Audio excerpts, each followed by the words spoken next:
Hola, bienvenidos al canal de Karen. Karen te compartirá excelentes audiolibros y te resumirá los mejores libros que podrás encontrar.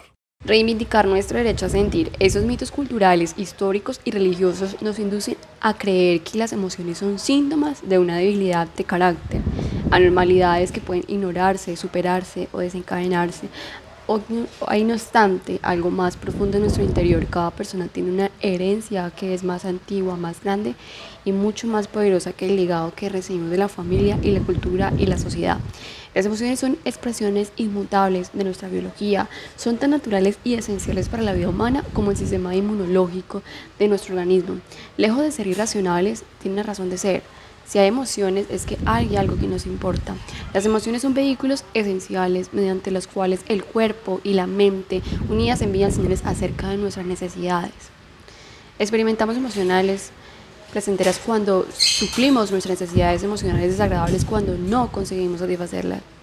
Nuestros sentimientos constituyen una forma de experiencia, un sistema de información.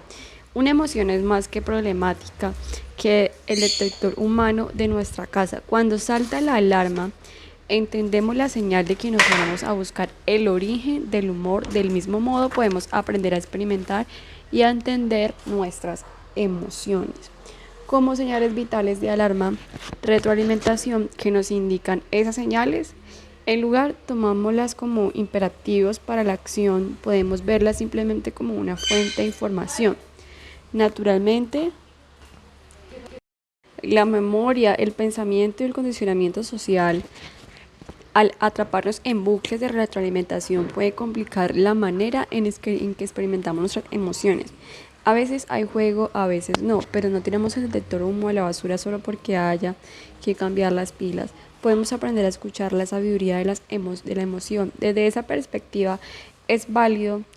Lo que importa es cómo reaccionamos, lo que hacemos con eso. Cuando no somos conscientes de nuestras emociones y cuando nos ofuscamos y permitimos que se apoderen de nosotros, las emociones pueden ser dañinas. Lo problemático no es la emoción en sí, sino nuestra expresión reactiva ante ella y su represión impuesta por el hábito. Cuando expresamos de manera reactiva una emoción, proyectamos hacia afuera el daño inmediato. Cuando lo reprimimos internamente, el daño se vuelve hacia adentro y puede lastimar a otros en el paso del tiempo. Nuestra capacidad de sentir emociones es producto de millones de años de evolución y está profundamente arraigada en esta neurobiología. Somos seres sensibles, hechos para sentir. El mundo que nos rodea nos toca literalmente muy de cerca. Los nervios que recorren nuestro cuerpo y nuestras vísceras nos proporcionan información inmediata sobre el entorno que nos rodea, tan sensorial como mente y emoción. Hoy en día, sin fin de estudios atestiguan el valor intrínseco y la inteligencia de nuestras vías emocional, de torrente hormonal que se libera en rebusque del vínculo entre el niño y la persona encarnada, de los cuidados, furia, temblor, miedo y respuesta a un peligro. En el ámbito de los afectos constituye una parte esencial del ser humano. Cuando tenemos la función natural de las emociones como una fuente de información, podemos desprendernos del flujo de los mitos que tenemos interiorizados, cobrar conciencia de nuestras emociones. Una paleta de emociones. El mindful es la herramienta primordial para el desarrollo de nuestra capacidad de identificar las emociones, reconocimiento de emociones y sentirlas equilibradamente. Regularmente de emociones. El conocimiento de las emociones equilibrado a efectivo se produce al advertir, nombrar lo que estamos sintiendo. Al principio nuestro vocabulario es designar que solo disponemos de un puñado de palabras. Es para describir nuestro sentimiento, feliz, triste, enfadado, confuso. Es como intentar pintar un cuadro solo con un par de colores. Reflexionar sobre los sentimientos. En la página siguiente encontrarás una relación parcial, sentimientos que experimentas cuando nuestras necesidades y no léelas tranquilamente y pregúntate qué sentimientos le resultan más familiares y cuáles menos. A lo largo del día, qué sentimientos advierten en ti y en otros, nómbralos por los de adentro. Fíjate sobre todo en cómo varían las emociones en el transcurso del día. Lista de sentimientos humanos. Cuando tu necesidad de satisfacer te sientes tranquilo, está apacible, calmado, sereno, pleno, relajado, aliviado, silencioso, despreocupado. Cariñoso, cordial, afectuoso, tierno, admirable, agradable, sensible, compasivo, confiado, franco, agradable. contento, feliz, emocionado, alegre, satisfecho, encantado, agradecida, inspirada, conmovida, orgulloso, eufórico.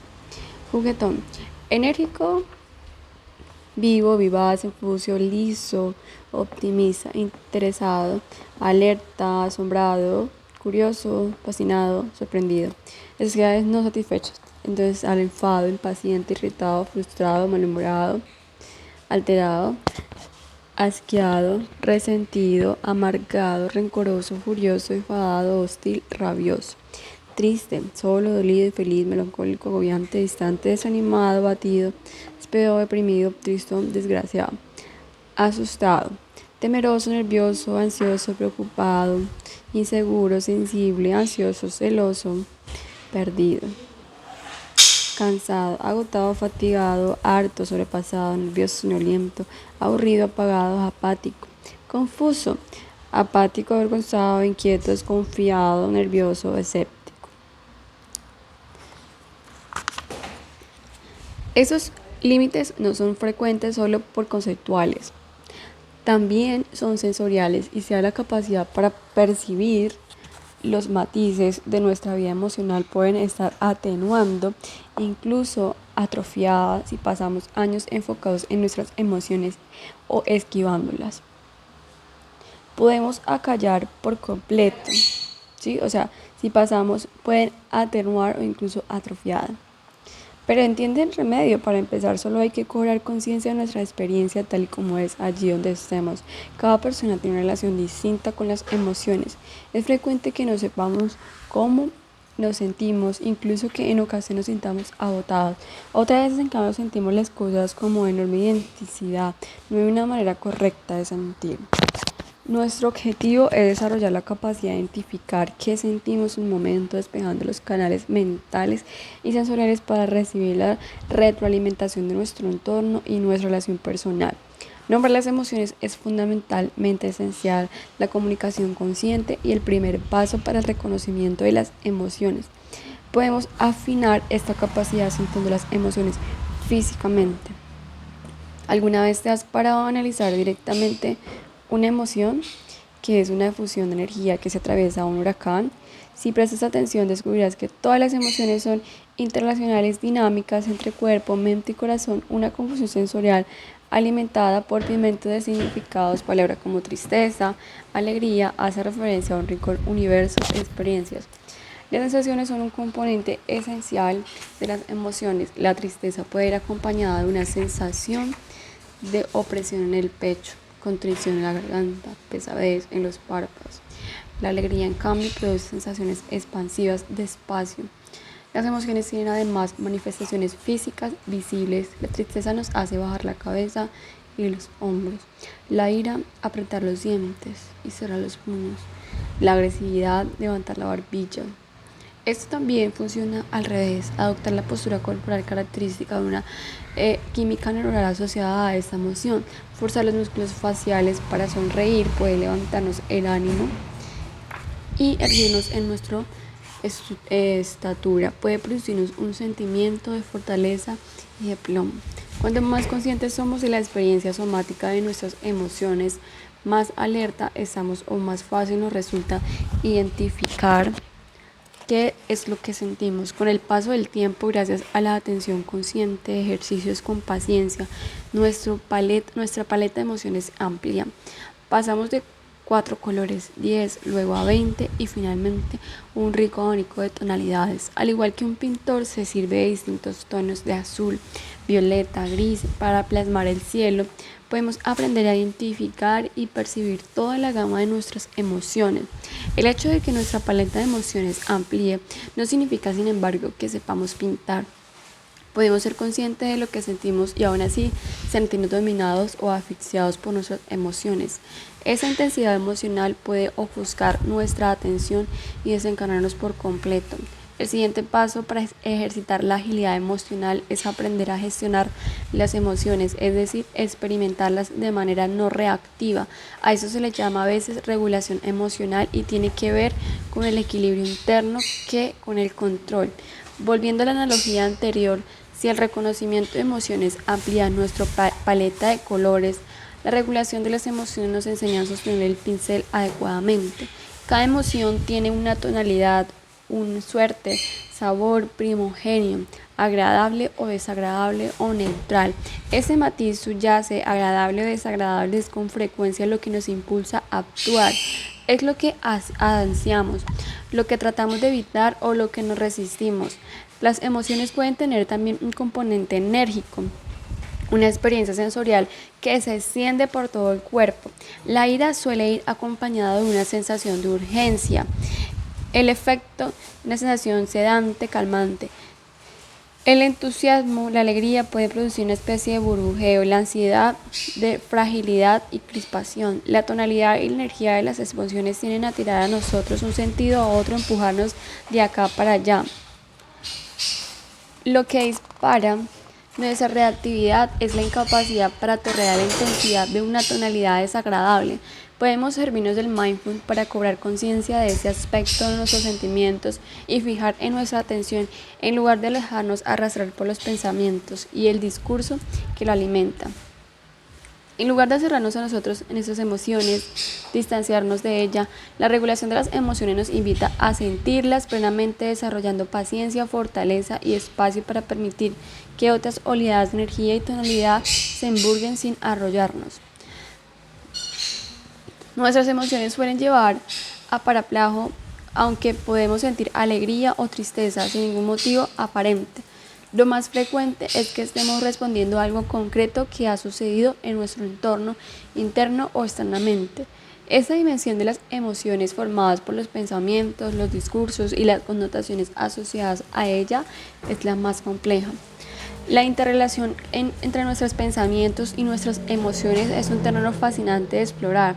A menudo se alimentan mutuamente de los pensamientos y las ideas actúan como el combustible de la emoción, que a su vez prende la chispa de pensamientos y lecciones. Al indagar nuestros pensamientos es frecuente que descubramos el mollo de emociones, una idea o creación que está conectada con nuestras necesidades más profundas. Centrarse en lo que importa implica llegar a la cohesión, es decir, la noción es crucial, la noción de soledad, un anhelo, compañía, amistad o integración, o que el núcleo de nuestros sentimientos de vergüenza se encomienda en convicción que nos damos la talla, la necesidad de autoaceptación, dignidad y reconocimiento. Cuando le dije que iba a ordenar nuevamente el budista, una tormenta formada por estos elementos con energía, sensación y significado atravesó. Conectar con todas las dimensiones de una emoción sin dejarse rodear por ninguno de ellos. Cuando más equilibrio interno tenemos, más fácil nos resulta hablar de nuestras emociones y la de los demás.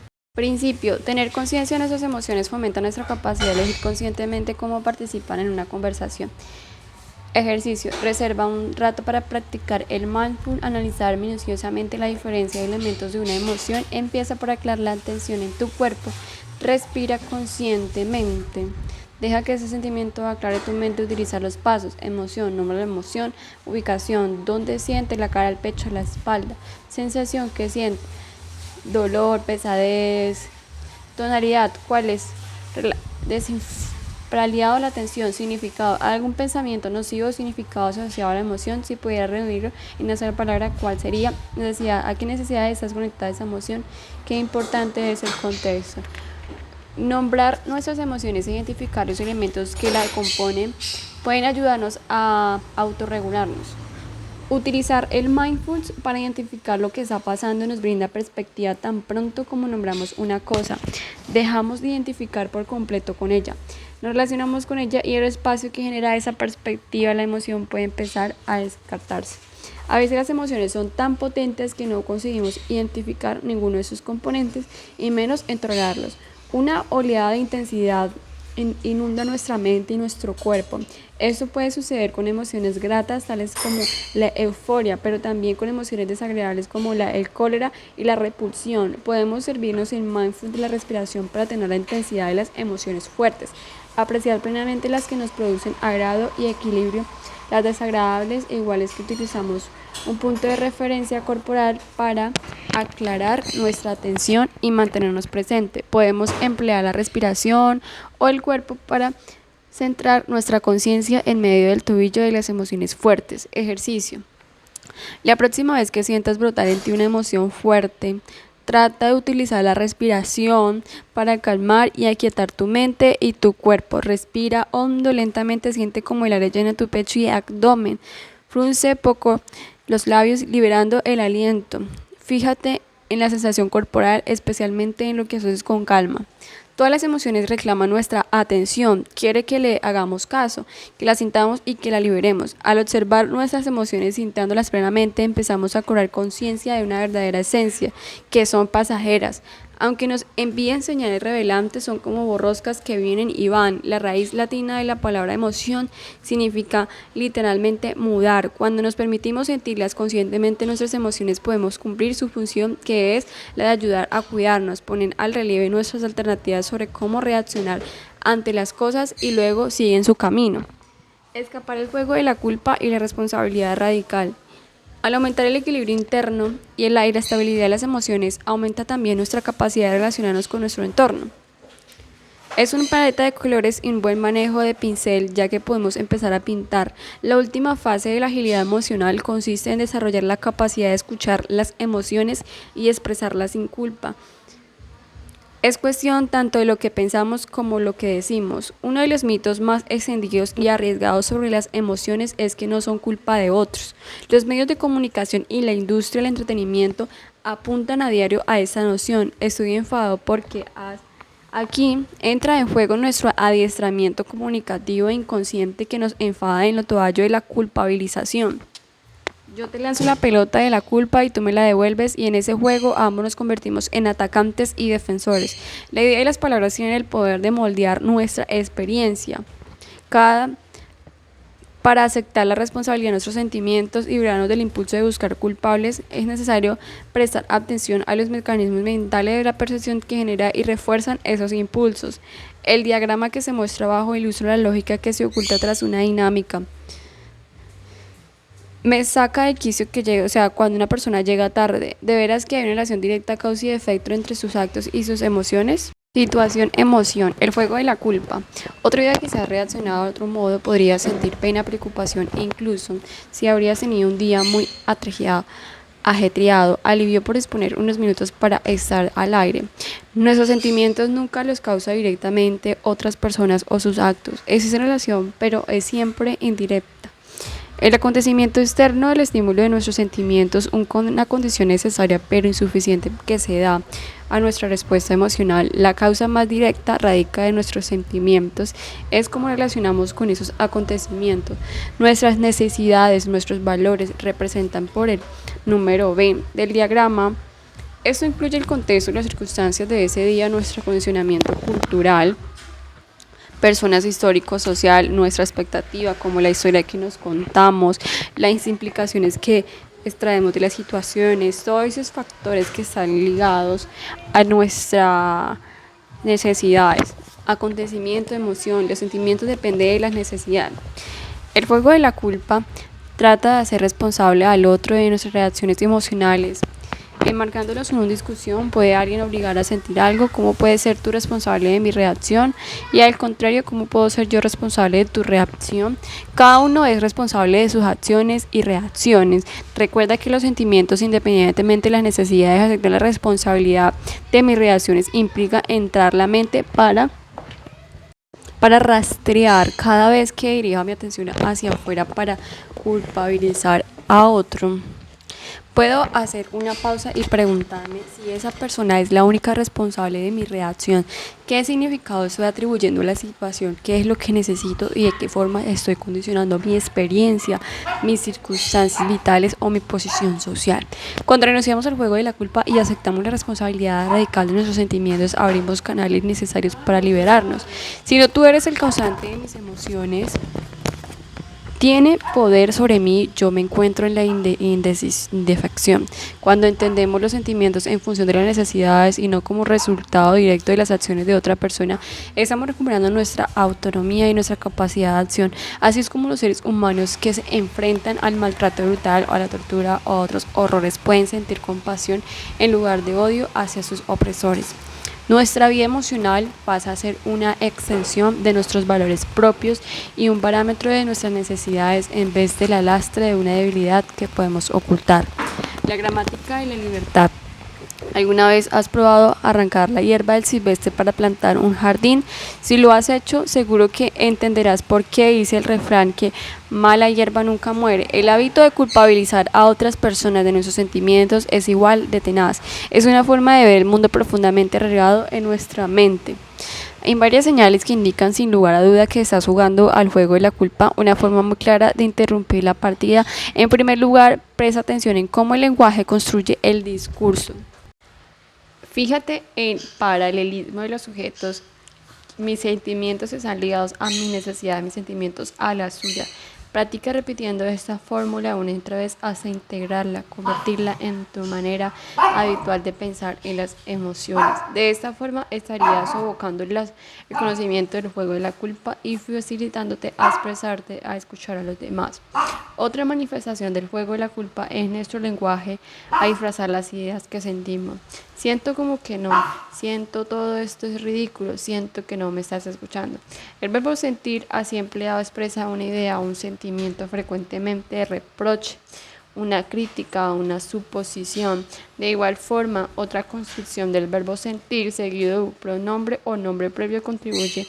Llenamos la cabeza de conjeturas o alaciones. Siento que yo no sirvo para eso, siento que ellos me están dando largo su propósito, siento que Amy no está cualificada. Se trata de manifestaciones indirectas e inconscientes de nuestras emociones que entorpecen nuestra capacidad de plena conciencia de qué sentimos, de expresarnos o escuchamos a los demás de un modo que fomenta el entendimiento. El último truco del juego de la culpa es aún más indicioso, que cabe en numerosas expresiones en nuestro lenguaje cotidiano que hace referencia a las emociones, pero que expresan reproches, culpabilizan a los demás. Si te digo me siento atacado, estoy contando una versión de lo que sucede, de tú me estás atacando. Es más, eso omite información esencial sobre los sentimientos reales, que puede ser muy valioso: tristeza, furia, desconcierto, por ejemplo. Hay aquí unos 4 ejemplos de cómo podemos expresar cuando pensamos que nos están atacando. Me siento abrumado, confuso, que ya estaría hablando de eso, puede que me resulte más fácil asimilar. Podemos ir, estoy muy sorprendido, estoy diciéndome que empatía, eso me ha dolido. Me encantaría que te dieras cuenta de lo mucho que se ha esforzado. Podemos dar un poco de marcha atrás y revisar primero que ha salido bien.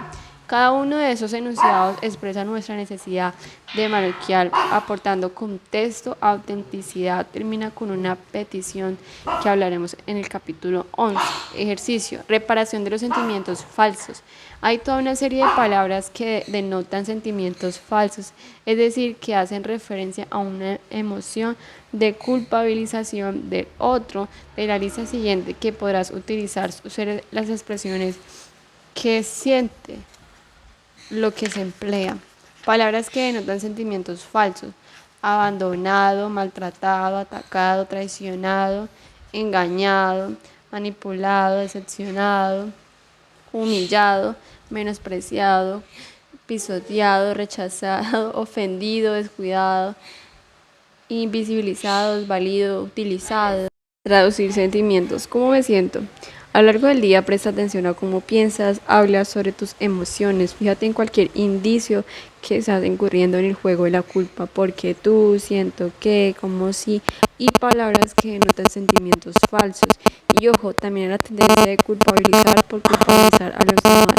Cuando adviertas alguna de esas cosas, haz una pausa y pregúntate: cuando me dijo esto, ¿cómo me siento? Sigue haciéndote una pregunta hasta que tengas claro cuáles son las emociones que estás experimentando. Luego intenta conectar con tus sentimientos, con lo que importa, qué es lo que valoras o necesitas. Escuchas a otras personas siguiendo este mismo patrón. Procura identificar lo que sientes, piensa, qué les importa, con la intención sincera de entender qué necesita que conecte con esos sentimientos. Al principio, haz este ejercicio para tus adentros en silencio. Esfuérzate a identificar sentimientos y necesidades.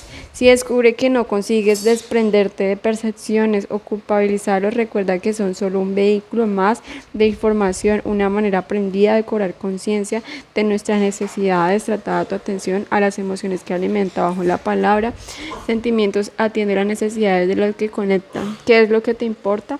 Expresa sentimientos. El conocido presentador de televisión Fred Rogers afirmó en cierta ocasión ante un comité de Estados Unidos que el objetivo de su programa era dejar claro que los sentimientos son manejables, que puede hablarse de ello.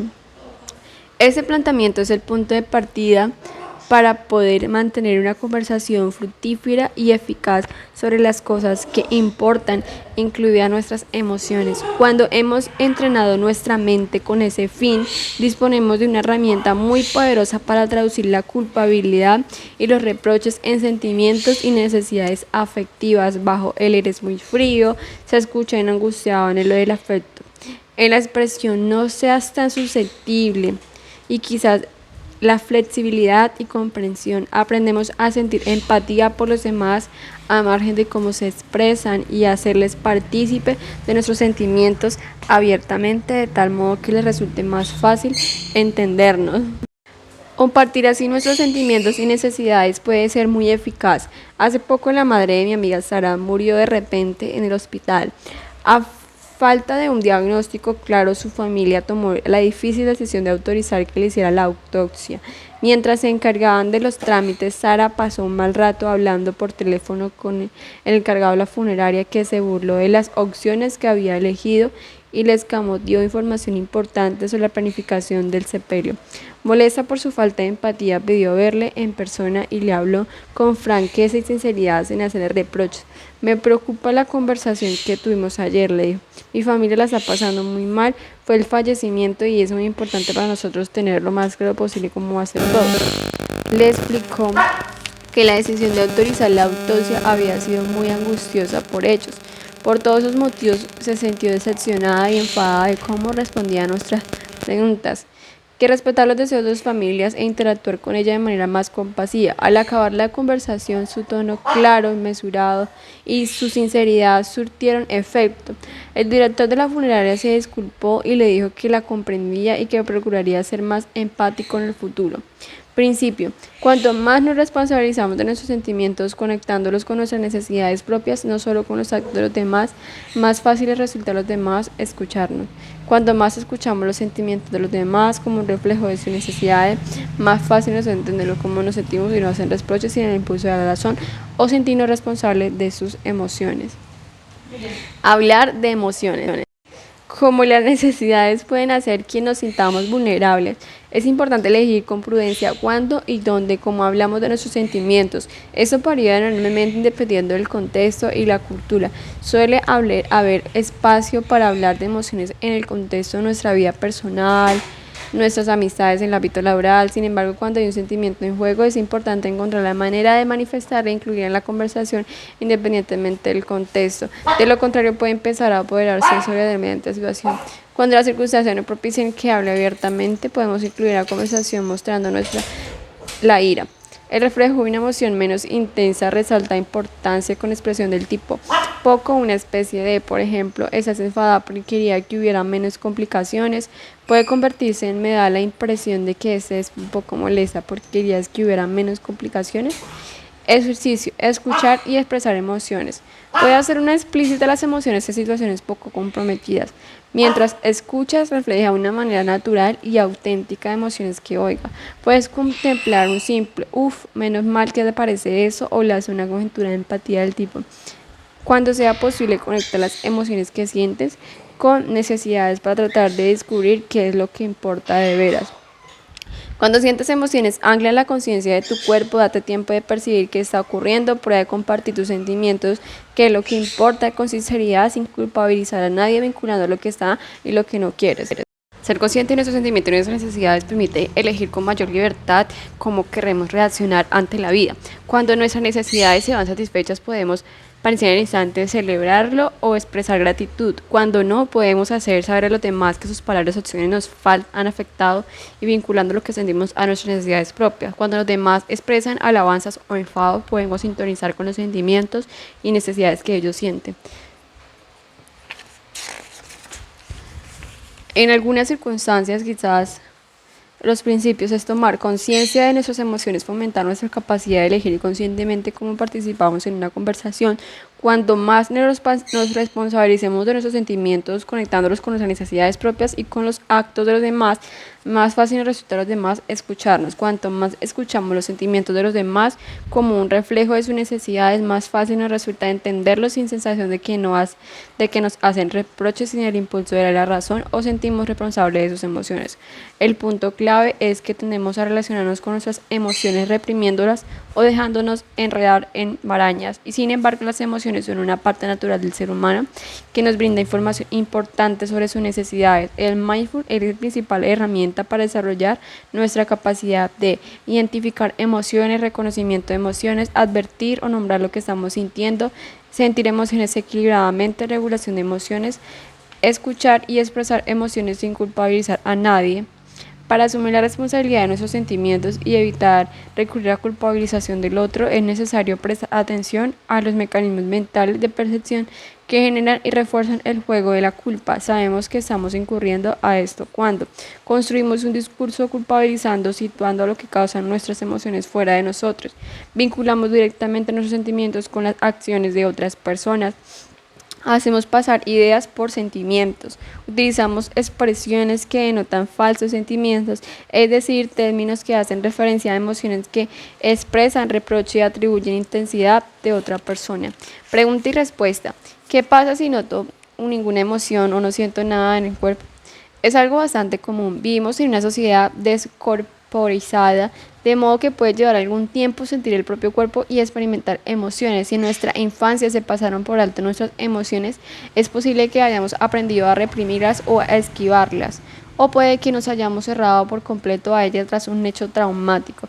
Sea cual sea la causa, es posible reactivar la capacidad de desarrollar una relación más rica y el propio ser y la vida. Fíjate en la experiencia de no sentir nada, es una especie de hueco en blanco, una sensación de vacío, agotamiento. Está localizada en otra zona concreta de tu cuerpo, permanece en ella. El movimiento, el yoga, el baile, el ejercicio pueden ayudarte. Pregúntale cuál a tus amigos cuál es que puedas estar sintiendo. A veces ese reflejo puede ayudar a reconocer lo que sentimos. Por último, dialoga con tu corazón. Suena cursi, pero funciona. Dile a tu subconsciente que quieres sentir. Antes de dormirte, al despertar, me interesa sentir emociones. Estoy aquí, estoy dispuesto. De otra manera, plantea dentro de tu psique una semilla que puede ser el pensamiento de habla tus emociones. A mí me pasa lo contrario, siento tantas emociones que me agobio fácilmente como puedo solucionarlo. Reparar esa pausa de comportamiento es el primer paso para cambiarlo. Ser capaz de nombrar lo que está ocurriendo es de enorme importancia. Observar la dinámica asociada a situaciones concretas que disparan sentimiento de agobio, que te ayuda a reequilibrar, utilizar el ejercicio para mantener las emociones fuertes, el ejercicio de orientación. Muchas de nuestras heridas emocionales afloran en el contexto de relaciones personales, de modo que también puede ser muy reparador indagar esos patrones de conducta del contexto seguro en personas que pasan y que te apoyan como mentor o consejero profesional. No somos responsables de las reacciones de los demás, pero nuestras reacciones afectan a otro y viceversa. ¿Cómo afrontar la situación cuando el hecho de que algo a otra persona se cae en el juego de la culpa?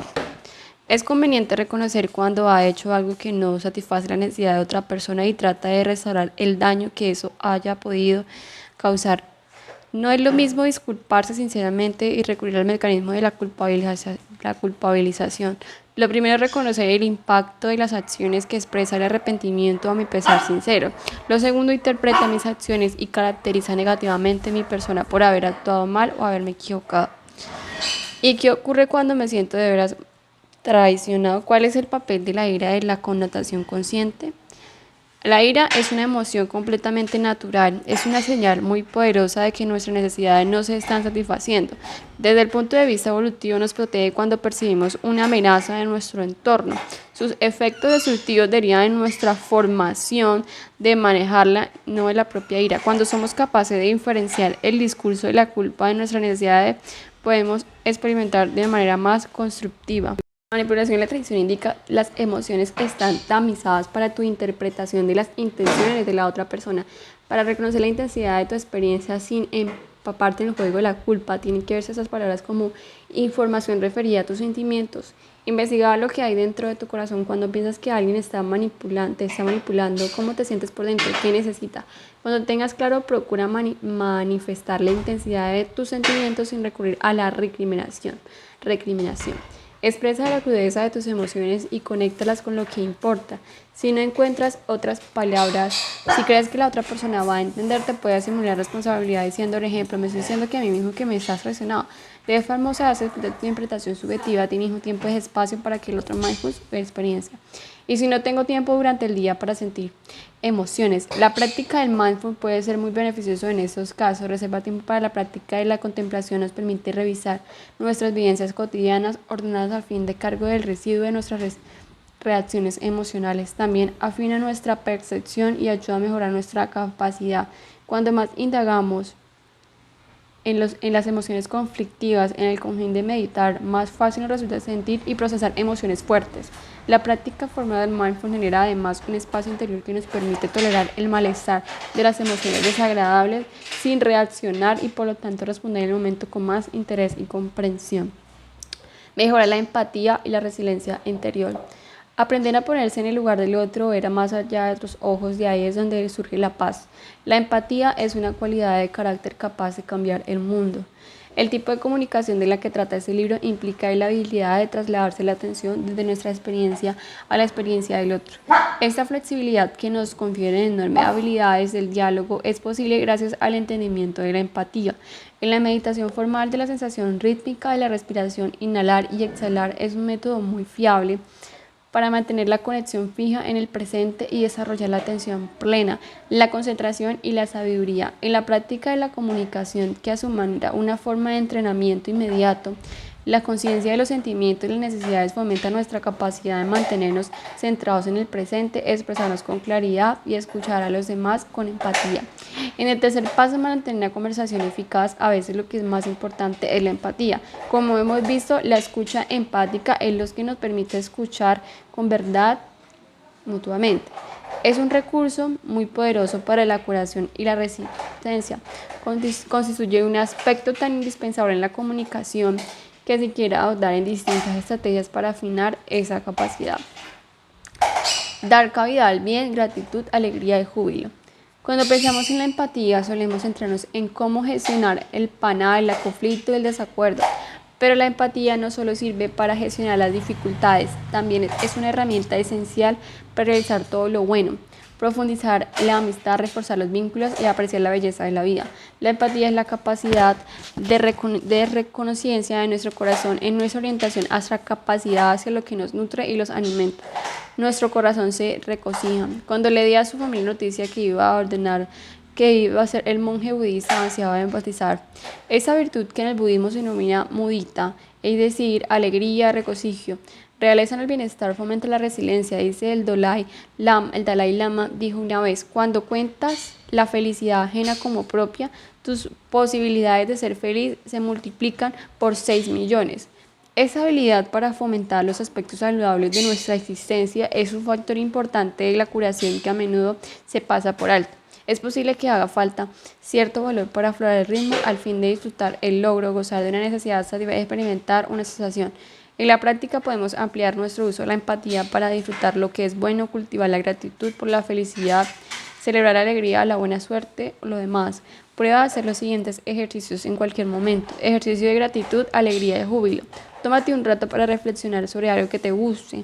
Busca algo más concreto posible, alimento que te hayas comido.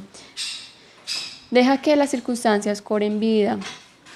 A continuación, considera que proyecta hacia afuera esa mirada de gozo. Cuando te enfrentas a una buena noticia, pasas tiempo con algo que te hace feliz o tienes algún éxito.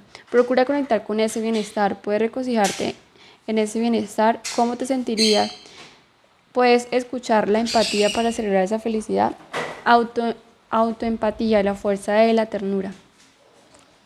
Durante esa etapa difícil, cuando tenía poco más de 20 años, trabajaba en un centro de meditación de una zona rural de Manchester.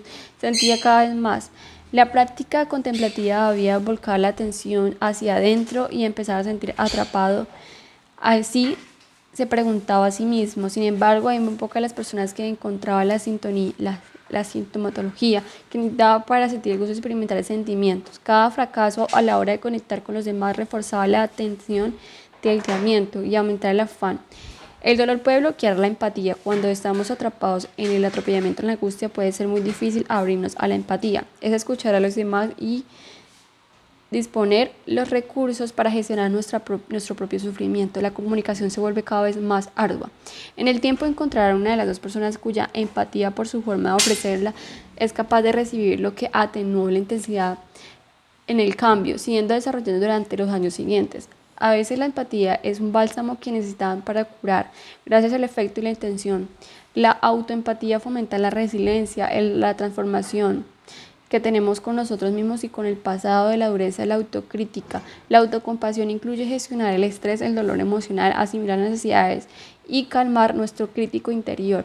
Esto no solo hace que la vida resulte más gozosa, sino nos brinda mucho más alternativa para el diálogo. La autoempatía refuerza la paciencia. Indicando un momento de la autoempatía consciente, podemos reconocer nuestra experiencia, dejarla a un lado temporalmente, crear el espacio necesario para escuchar a los demás. Principio: tener empatía por nosotros mismos aumenta nuestra capacidad de escuchar a los demás, aunque ellos nos brinden a escucharnos. Ejercicio: autoempatía. Utilizar la meditación con regularidad para desarrollar tu capacidad de empatía contigo mismo. Empieza por centrar completo la atención en el presente de una manera que resulte natural y lo que te sientas a gusto, anclado en la conciencia del cuerpo, respirando hondo conscientemente. Recuerda una situación, un acontecimiento por el que te gusta desarrollar la autoempatía, algo que no sea demasiado doloroso para empezar. ¿Qué emociones percibes? Después pregúntate si las necesidades o valores que escuchas. Por último, traslada tu atención al aspecto universal, es decir, conecta con la plenitud y la belleza. Las orillas de la empatía: gestionar la angustia empática. Los seres humanos tenemos un espectro empático. Nuestra capacidad de empatizar y la intensidad con la que sentimos empatía varían enormemente. A veces la empatía puede manifestarse tan fácilmente que nos sentimos sobrepasados o abrumados por la intensidad de ese sentimiento. Una causa frecuente es el cansancio emocional o la identificación excesiva del sufrimiento ajeno, a lo que en ocasiones denomina angustia empática.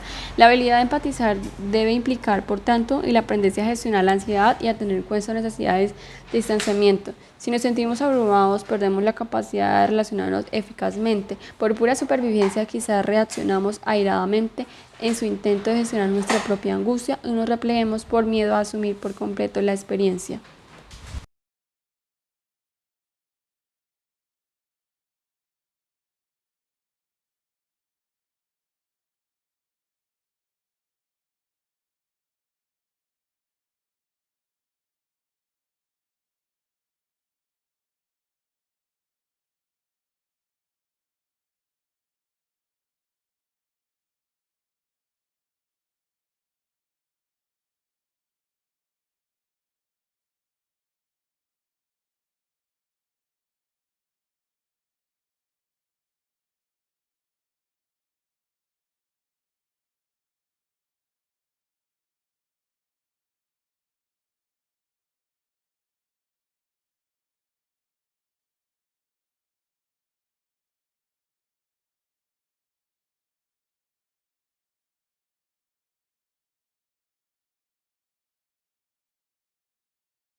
Ejercicio para reforzar la capacidad empática y mejorar la habilidad para pasar tu propia experiencia a la del otro.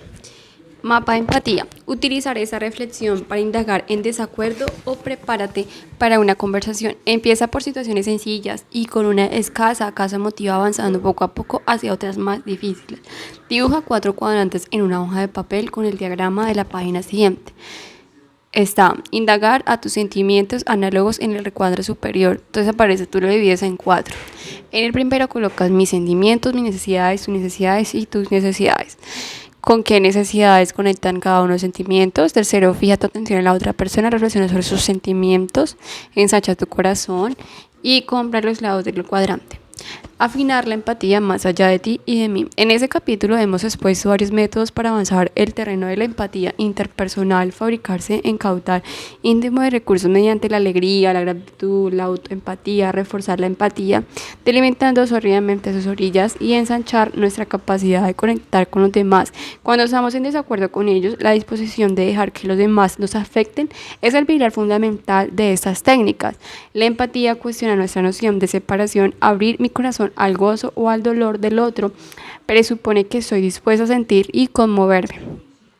Cuando transcurrido 2 años y medio puse a fin mi distancia en un monasterio budista y regresé a la vida de regla de las cosas que me complicaron la velocidad de vértigo, en el plazo de una semana contraje la enfermedad de Lyme.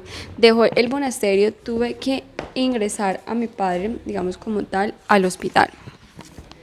Dibujé una service sistema, las complicaciones de salud que me produjo la enfermedad de Lyme se prolongaron durante meses. Un día, hablando con una amiga, me dio un profundo agotamiento.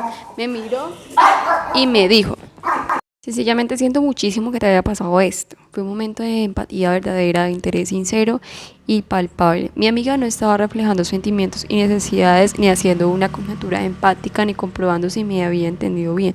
Se había permitido sentir mis horrores, recibir directamente mi dolor y había expresado sinceramente lo que sentía su corazón. En aquel momento ya no estaba solo. En el ámbito de la terapia, la psicología y la comunicación interpersonal, hablamos a veces de dar y recibir empatía, mientras exista una noción de dolor y acepto una fija del Dios. La verdadera empatía te hace durante una variante oyente en lugar de hablar de un interés de ideas, además del terreno. Es en aquel de toda experiencia que cualquier herramienta que esfuerce nuestra capacidad de abrir el corazón a la experiencia del otro. Creo que nuestra sociedad y el mundo actual tiene una inmensa necesidad de ese tipo de empatía profunda y auténtica, desde nuestras ansias personales de conectar con los demás y sanar hasta la necesidad urgente de subsanar divisiones políticas, socioeconómicas y raciales, desde las creencias grises global de los refugiados hasta los peligrosos efectos del cambio climático. La empatía puede ampliar nuestros sentidos de la identidad, superando sus fronteras tradicionales e incluso más allá de la fragilidad humana para abarcar a otras especies y a la biosfera de su conjunto. Fred Spence, el psiquiatra fundador de la terapia gestal, dijo una vez que el contacto es curativo, nuestra capacidad de desarrollar empatía y conectar sinceramente entre nosotros es la clave esencial para evolucionar de nuestra especie y la supervivencia de nuestra civilización. Formas de empatía. A continuación encontrarás un repaso de las prácticas para ejercitar la empatía, experimentar con esos métodos para acceder a ella, compartirla y expresarla. Fijar por completo tu atención de todo tu corazón y otras personas. Has de ver y has sentido que ha hecho, reuniendo tus discursos sus puntos clave. Completa el ciclo reflejado antes de responder, centrándose en los más sobresalientes en este momento concreto. Si lo más importante son las emociones, ofrécelas. Si sus emociones parecen conectar con lo que importa, reflexiona acerca natural posible, procurando anunciar los dolores. ¿Cómo te afectan las palabras del otro? De hecho, de esta manera, dice, principio, tener empatía por nosotros mismos aumenta nuestra capacidad de escuchar a los demás, aunque no nos deben escucharnos. Puntos claves. La empatía cuestiona nuestra noción de separación, abrir nuestro corazón del gozo y alegría del otro, presupone que estamos dispuestos a sentir, para realizar nuestro acceso a la empatía. Podemos acumular un caudal íntimo de resiliencia mediante la alegría, la gratitud y la autoempatía. Gestionar cualquier asomo, malestar, ansiedad o indiferencia integrando los 3 tipos de empatía: somática, afectiva y cognitiva, ampliar nuestra capacidad de conectar cuando estamos de acuerdo con el otro, centrando nuestra atención en sus sentimientos y necesidades. Podemos además equilibrar la angustia empática, haciendo una pausa en la conversación, recibiendo empatía, practicando la autocompasión y eso solo mediante el placer saludable, ejercicio mínimo, música, arte, reflexión y demás. Preguntas y respuestas. Cuando empatizo, estoy limitando a proyectar al otro mi experiencia personal a la paradoja de la empatía que exige uno este planteamiento presente, arraigado a mí mismo y así al mismo tiempo la trascendencia de la experiencia individual, salirse de ella para imaginar el mundo interior del otro. Cierto sentido, siempre utilizamos como referencia nuestra experiencia subjetiva propia para entender la del otro. Cada una de nuestras experiencias únicas y sin embargo disponemos de palabras que nombran emociones y necesidades porque esas emociones y necesidades son de índole universal. Aunque nunca puedas conocer con exactitud tu tristeza, puedo aproximarme a esa emoción porque yo mismo la he sentido. La verdadera empatía entraña humildad. La falta de esa cualidad equivale a afirmarse exactamente cómo te sientes. Esos componentes de humildad equivale por el contrario a decir no puedo saber cómo te sientes exactamente, pero me preocupa lo que te está pasando y voy a intentar comprenderlo. Esa humildad implica en profundo respeto por la experiencia del otro. ¿En qué se diferencia la empatía y la compasión? Tal como en esos términos la empatía es más abarcadora y se refiere a la capacidad de resonancia del corazón. Es una cualidad receptiva que puede sintonizar con la gama de experiencias humanas, tanto con las emociones agradables como las desagradables, con la tristeza o con la alegría. La composición es un subconjunto de empatía que hace referencia concretamente a la preocupación por el sufrimiento y el dolor ajeno. Este carácter receptivo y la compasión equivale a una sintomatización empática del sufrimiento. El componente activo de la compasión es la disposición a actuar en fin de aliviar el sufrimiento. Tanto la empatía como la compasión depende de la continuidad. Hay un tener equilibrio y sabiduría para cobrar conciencia de la experiencia íntima del otro sin identificar en exceso con ella. Me esfuerzo por empatizar con mi hijo adolescente, pero no parece servir de nada. Le digo, entiendo que tienes muchísimas ganas de salir de esta noche, pero tengo que acabar ese trabajo, no puedo llevarte. Y ella solo se enfada y contesta, en realidad no me importa. Me alegro que estás haciendo el esfuerzo de utilizar esos recursos con tu familia. Estoy más optimista respecto a nuestro mundo cuando pienso en que hay niños que están aprendiendo de esas habilidades. Veo un par de cosas en tu planteamiento que indican por qué tu hija no se siente vista o oída, de la impresión de que te hayas llevado a la conclusión de que no hay forma de satisfacer sus necesidades y las suyas. Tener en mente un resultado percibido dentro de espacio para conectar o colaborar con el otro. En eso se manifiesta la rapidez con que pasa la empatía y la defensa de sus necesidades propias. Separar en ofrecer empatía a tu hija, expresar tus necesidades, préstale toda tu atención plena, reflejando sus sentimientos o necesidades hasta que se sienta escuchada. Quizás ella te ayude, puedes llevarla o podría tomar un taxi o trabajar después de reembolsarte el dinero. Aunque no encuentres un modo de suplir la necesidad de ambas, escucharos mutuamente y mostrar abierta la colaboración de fortalecer la relación. ¿Cómo sacar el debate de un problema sin provocar una discusión?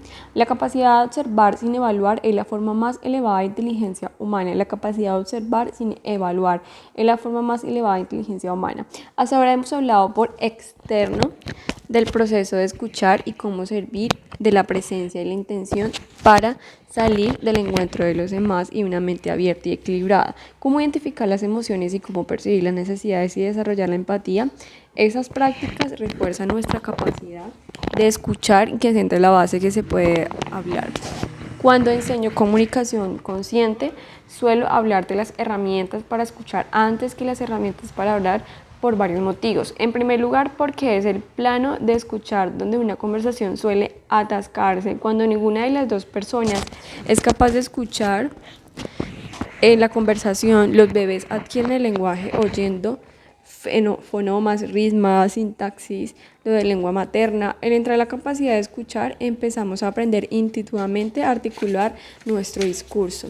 A partir de ahora, vamos a tomar el otro de la actuación y la autocomprensión. ¿Cómo expresamos lo que queremos decir? Para decir lo que queremos decir, primero tenemos que saber lo que queremos decir. Debemos ser capaces de escucharnos íntimamente y tener claro qué es lo que estamos experimentando, qué es lo que queremos y qué es nuestro interlocutor y cómo podemos transmitírselo de manera auténtica y plena, de manera que cada uno escucharnos es el esquema básico del modelo de comunicación no violenta de Rock. Observamos sentimientos, necesidades y participaciones, proporcionar a la planilla muy eficaz para indagar en nuestra experiencia personal, nuestros pensamientos, nuestras emociones, determinar cuáles son los elementos esenciales que deseamos comunicar antes de exponer nuestros sentimientos y nuestras necesidades. Quizás tengamos que ponernos de acuerdo sobre los temas a tratar, hacer observaciones que nos ayuden a hablar sobre el contexto y la intuición. Si no lo hacemos, podemos acabar discutiendo por cosas que no importan o si no sabiendo muy bien cuál es el tema del debate. En este capítulo centraremos nuestra atención en la danza de la comunicación, de la escucha del habla, reflexionaremos sobre la importancia de hacer observaciones en el diálogo, buscaremos herramientas para entrenar nuestra atención en fin de observar con claridad y aprenderemos a convertir las críticas en aportaciones útiles. ¿Qué estás añadiendo? La maestra budista Sylvain Boswell cuenta con una vez llamado a un centro de meditación Zen para apuntarse en un ritmo. Fue antes de que esos transmitentes pudieran ver en internet, ya que el recepcionista le implicó que tenía que hablar con tal Steven, que ya había marchado. Volvió a llamar al día siguiente y le dijeron que Steven acababa de marcharse y que intentaron de nuevo la mañana siguiente. A partir de las 9, ahora lo que lleva a Steven al día siguiente llamó complicadamente poco después. De nuevo el recepcionista le dijo: cuando lo siento, Steven está en un atasco. Esperaba. Silvia respondió: bueno, supongo que eso significa que no voy a poder hacer ese retiro.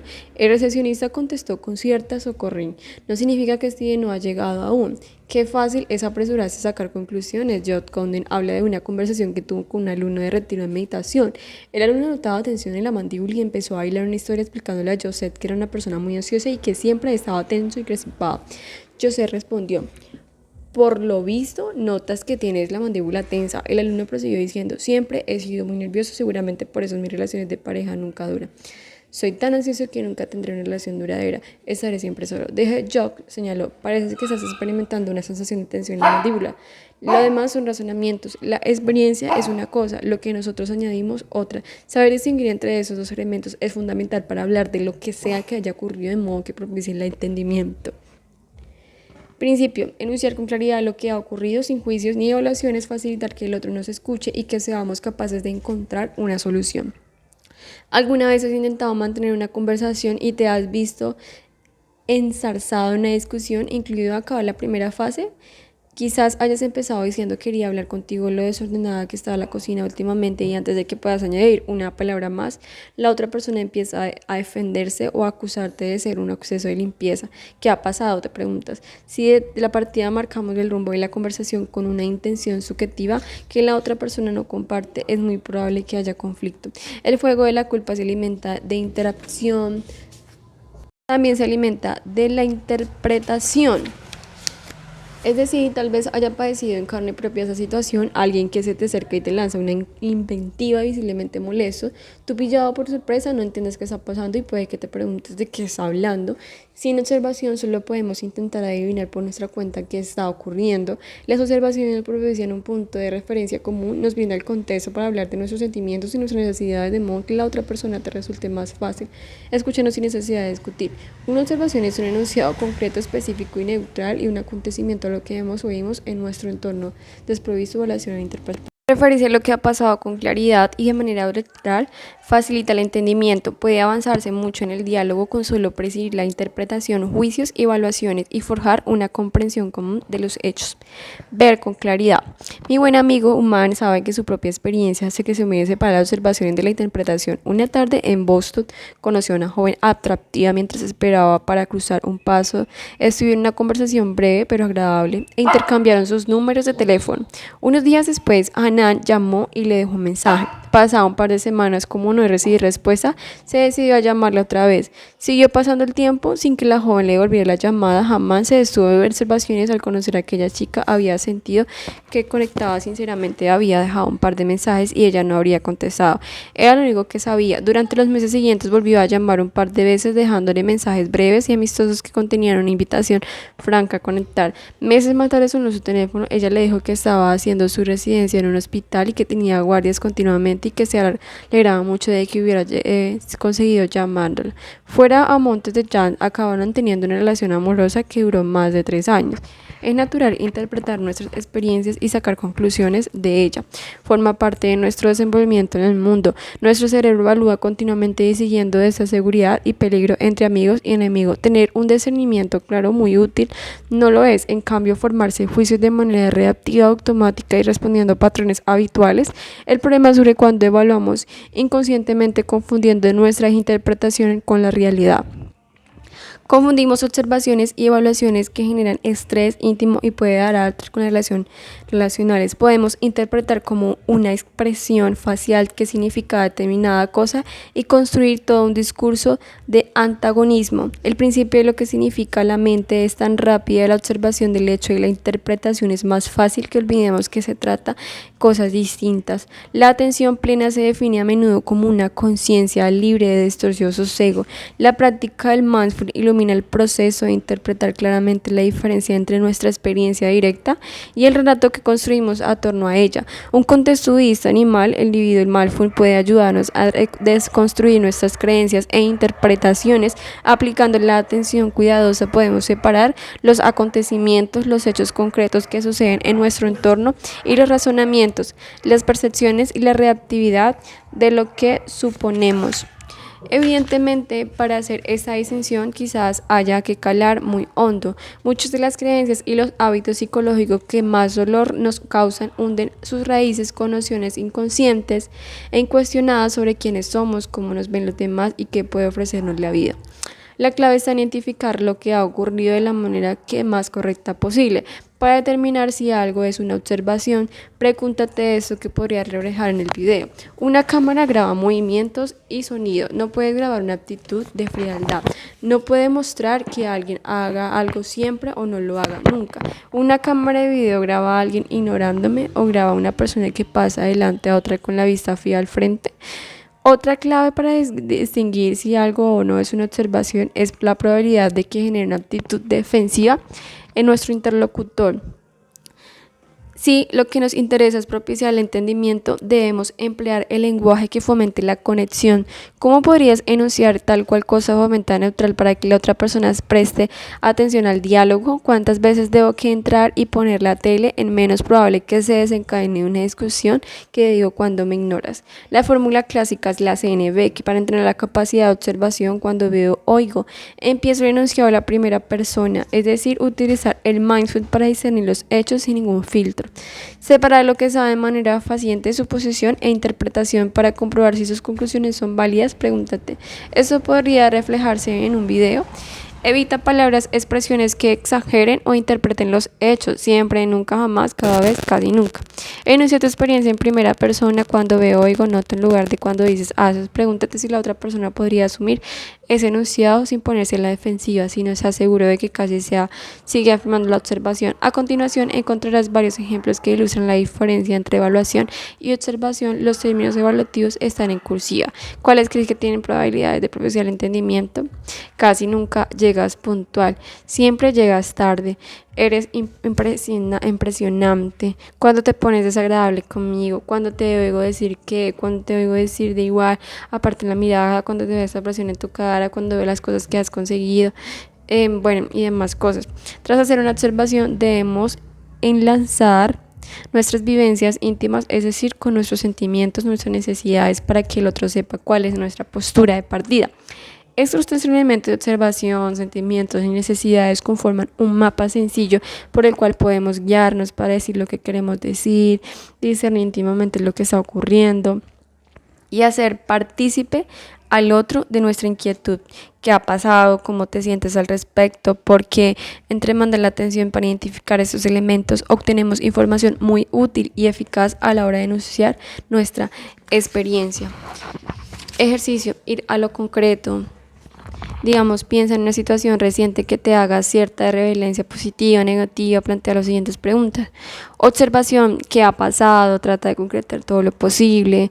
Si lo describieras a la otra persona lo ocurrido, ¿estarías de acuerdo? Sentimientos, ¿cómo te sientes? Necesidad, ¿qué es lo que importa? Escúchate íntimamente, expresando viva cada emoción. Conecta con tus necesidades. Trata de tomar conciencia de lo que te importa, pasando en lo que quieres, lo que no quieres. Hacer esa reflexión aclara algo que puede cambiar tu manera de plantear los hechos a las otras personas. Hacer observaciones consiste en parte en reconocer que con frecuencia una situación puede verse desde distintas perspectivas y que nuestra observación suele estar teñida por nuestras vivencias subjetivas. Una conocida parábola budista pone en manifiesto lo limitada que puede ser nuestra perspectiva. Un rey reunió a un grupo de ciegos, pidió a cada uno de ellos que palparan una parte distinta del cuerpo de un elefante. Uno tocó la oreja de un colmillo y el tercero la cola, y así sucesivamente. Cuando el rey preguntó si había tocado todo, respondieron sin dudar: eso es una cesta, dijo uno. Eso es un arado, contestó otro. Respondió el tercero: podemos estar seguros de nuestras observaciones siempre y cuando veamos el cuadro completo. Esta sesión del plano individual en el que nuestro punto de observación difiere según nuestra experiencia subjetiva, y cuando extrapolarse al plano colectivo es el que nuestras vivencias dispara la opresión sistemática del poder y el privilegio puede producir observación divergente. Mis privilegios personales, por ejemplo, pueden impedirme ver cierta dinámica de grupo. En una mesa redonda, una compañera señaló amablemente a quien rapidez a la hora de intervención afiaba una falta de conciencia respecto a la dinámica de poder inherente de mi posición dentro de la sociedad. Yo comenté que dejaba pasar un momento en silencio antes de tomar la palabra. Mi colega agregó que ninguna de las personas de color presentes habían hablado aún, y después de un silencio momentáneo intervino otro varón blanco. Yo solo veía las cosas desde mi perspectiva individual, mientras que ella la observaba a través de una lente de mayor alcance. Teniendo en cuenta la presencia de los varones blancos en casi todos los ámbitos de la sociedad, mi decisión de hablar primero puede verse y comprenderse de manera muy distinta desde una perspectiva sistemática que desde mi perspectiva individual. Si solo varían nuestras observaciones, también nuestra interpretación y su impacto. Es decir, el significado que le atribuimos difiere enormemente dependiendo del contexto. Una alumna más que se queja va a ser un poco de la situación que estaba viviendo en el bufete de abogados donde trabajaba. Uno de sus compañeros expresaba espontáneamente la opinión que le merecía el trabajo, ella sin que su alumna se lo pidiera. Él observaba sus propias acciones del plano personal con la intención de expresar y contribuir. Ella, en cambio, la interpretaba desde el punto de vista a quien llevaba toda la vida soportando que los hombres la trataban con condescendencia, y desde la perspectiva colectiva e histórica, la opresión patriarcal de las mujeres. Mi alumna veía las intenciones de su compañero, pero él estaba ciego. En cambio, el efecto que sufría sus actitudes para llegar a ese entendimiento mutuo y resolver el problema, él tendría que haber cobrado conciencia del marco de referencia que partía de ella y sus propias acciones desde un contexto más amplio. De la misma manera, puede que algunos vean el triunfo de una persona afroamericana como una prueba de que el sueño americano existe y de que la erradicación del racismo es el hecho de Estados Unidos, mientras que otros pueden considerarlo un logro excepcional dentro de un contexto general de lucha y dificultades. Ver un acontecimiento con humildad y reconocer las posibilidades que existen, otras perspectivas, puede ayudarnos a ampliar nuestras miras y facilitar mayor entendimiento. La escalera de inferencia. Cuando no somos conscientes de nuestra interpretación y del contexto que se basa, tendemos a anunciarlos como si fueran datos objetivos, presentando nuestro punto de vista como la realidad de los hechos. Esa actitud puede provocar discusiones y dejar poco espacio para el diálogo. Para comunicarnos eficazmente tenemos que indagar el equipo de mecanismo de la percepción por el que nuestros sentimientos y nuestras necesidades tienen nuestra visión de los acontecimientos. Igual que nos esforzamos por observar objetivamente el hecho concreto que se da a nuestro alrededor, podemos aplicar con sinceridad una radical de las interpretaciones que agregamos a nuestras vivencias. Cuanto más conscientes somos de nuestros juicios y evaluaciones, más flexibles son nuestras formas de expresarnos. Chris Avery, un conocido economista, escritor vinculado a la Escuela de Negocios de Harvard, indica una metáfora visual conocida como la escalera de inferencia. Para ilustrar el mecanismo por el que hacemos interpretaciones, llegamos a las conclusiones precipitadas. La figura muestra la versión de este modelo y la base de la escalera ocupan los datos observables, el que habla de imágenes, sonidos, pensamientos, sentimientos y sensaciones conforman nuestra existencia. Los acontecimientos internos, como la idea de los sentimientos, también forman parte de esos datos, puesto que observar nuestras vivencias íntimas es esencial para una comunicación efectiva. De entre este acumulado de información, nuestra mente selecciona de manera natural ciertos datos a los que atribuyen mayor relevancia. Así, por ejemplo, si estamos teniendo una conversación de un restaurante, nos centramos en las palabras de nuestro interlocutor y no prestamos atención a otras conversaciones, al ruido o el ambiente. La escalera está en el primer escalón, está conjunto de datos observables, sensación de datos, significados conjuntos, extraer conclusiones, fomentar opiniones, creencias y, por último, actuar.